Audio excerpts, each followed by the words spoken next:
बिस्मिल्लाहिर्रहमानिर्रहीम 14 चैनल की तरफ से मैं हूँ चमन अली खान।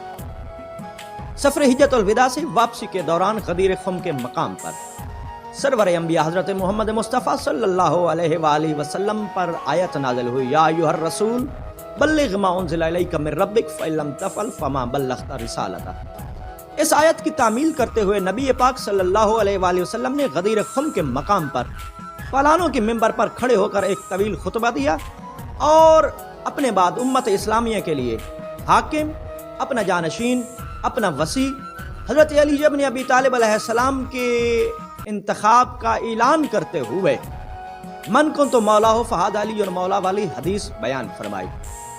जो ही इर्द गिर्द के इलाकों में हज़रत अली इब्न अबी तालिब अलैहिस्सलाम की विलायत, इमामत और जानशीनी का ऐलान हुआ तो बहुत से लोगों के जिगर कबाब हो गए। जिन लोगों को इस ऐलान विलायत अमीरुल मोमिनीन से तकलीफ पहुंची उनमें से नुमाया नाम हारिस बिन नौमान फहरी का है। हारिस बिन नौमान फहरी कोई आम आदमी न था। हारिस बिन नौमान फहरी सदर इस्लाम के मुसलमानों में से था, और सिर्फ सदर इस्लाम के मुसलमानों में से ही नहीं बल्कि इसे सोहबत पैगंबर की नेमत भी मुयस्सर रही थी। हारिस बिन नौमान फहरी ये ऐलान सुनते ही नबी पाक सल्लल्लाहु अलैहि वसल्लम की खिदमत में पहुंचा और आपकी शान में जसारत करते हुए इंतहाई सख्त लफ्जों से गोया हुआ कि ऐ मोहम्मद, आपने हमें तौहीद और रिसालत की गवाही का कहा, हमने तौहीद और रिसालत की गवाही दे दी। इसके बाद आपने हमें नमाज, रोज़ा, ज़कात, हज और जिहाद का कहा, हमने ये काम भी किए। तो क्या आप इन कामों से राजी न हुए थे कि आपने हम पर इस जवान यानी अली को मुसल्लत कर दिया है और इसे अपना हाकिम और इसे अपना जानशीन और अपना नाइब बना दिया है?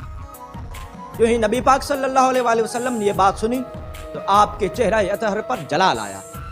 ये फिर गोया हुआ और उसने कहा कि ऐ मोहम्मद, क्या ये आपकी तरफ से ये ऐलान हुआ है या अल्लाह की तरफ से? नबी पाक सल्लल्लाहु अलैहि वसल्लम ने इरशाद फरमाया, ये मेरी तरफ से नहीं बल्कि अल्लाह की तरफ से ये ऐलान हुआ है। उस वक्त इसने कहा, अल्लाहुम्मा इन कान हाज़ा हुवल हक़्क़ मिन इंदिक फ़अम्तिर अलैना हिजारतम मिनस समा। कि परवरदिगार, अगर ये बात तेरी तरफ से हक है तो फिर आसमान से हम पर पत्थर बरसा।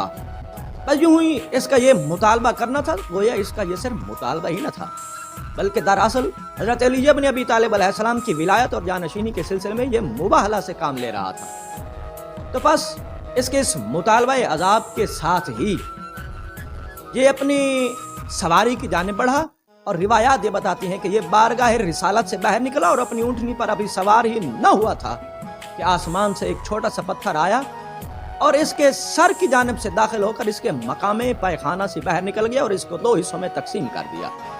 और इसके साथ ही सूरह माआरिज की इब्तिदाई आयात नाजिल हुई कि जैसा कि इरशाद परवरदिगार है, साला साइलुम बिअज़ाबि वाक़ि लिल काफ़िरीन लैसा लहू दाफ़ि। याद रखिए सूरह माआरिज के इस शान नज़ूल के हवाले से कि जिसे मैंने अभी आपके सामने बयान किया है, सिर्फ अहले तशय्यो उलमा ने ही नहीं बल्कि 30 से ज़ायद अहले सुन्नत उलमा ने भी अपनी कुतुब तफासीर और कुतुब हदीस में बयान किया है। जैसा कि हाफिज अबू उबैद हिरवी ने अपनी तफसीर गरीबुल कुरान में और अबू बकर निकाश मूसली बगदादी ने अपनी किताब तफसीर शिफा सदूर में, इब्न जौज़ी ने अपनी किताब तज़किरा में, इब्राहीम जवानी ने फ़राइद उस्सिमतैन में, शेख अब्दुल मिस्री ने अपनी किताब तफसीर अल मनार में और इसी तरह दीगर उलमाए अहले सुन्नत ने बड़े नुमाया अल्फाज के साथ अपनी अपनी कुतुब में सूरह मारिज की इन आयात के शान नज़ूल को इसी हवाले से बयान किया है। याद रखिए, अगर उस दौर का मुसलमान और उस दौर का सोहबत पैगंबर रखने वाला शख्स विलायत अली के इनकार करने के बाद मुतालबा अजाब पर अजाब से महफूज नहीं रहता, तो आज के दौर का मुसलमान अगर विलायत अली का इनकार करके अल्लाह से अजाब का मुतालबा करेगा तो यकीनन ये भी अल्लाह के अजाब से नहीं बच सकता। खुदावंद मुताल हमें विलायत अली पर साबित कदम रखे। वस्सलामु अलैकुम व रहमतुल्लाहि व बरकातुहू।